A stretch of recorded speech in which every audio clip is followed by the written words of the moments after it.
আমার ড্রেসটা মাশাআল্লাহ অনেক পরিমাণে সুন্দর, আমাকে বললে তো পুরো পরি লাগবে। আসিনের ব্লগ শুনে তোমরা জানতে পারবে।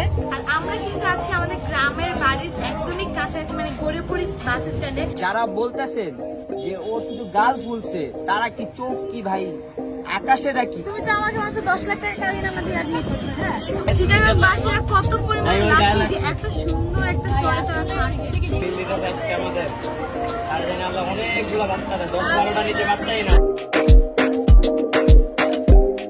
হ্যালো এভরিওয়ান, আসসালামু আলাইকুম। This is Smriti Rahman and welcome back to my other video.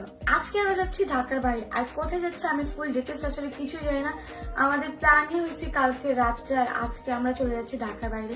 যেহেতু ঈদে আমরা কোথায় বের হইনি, সো প্ল্যান করছি যে ঢাকার বাইরে যাওয়া যাক আর একটা সুন্দর একটা জায়গা যাওয়া যাক, যাতে আমরা সুন্দর করে ছবি তুলতে পারি, দেন ঘুরতে পারি। তো আমরা যেহেতু কালকে রাত্রেই প্ল্যানটা করি, তো আমি যতটুকু জানি যে চিটাগাং আসতেছি, আমি মানে চিটাগাং যাচ্ছি আমরা, বাট আর কোন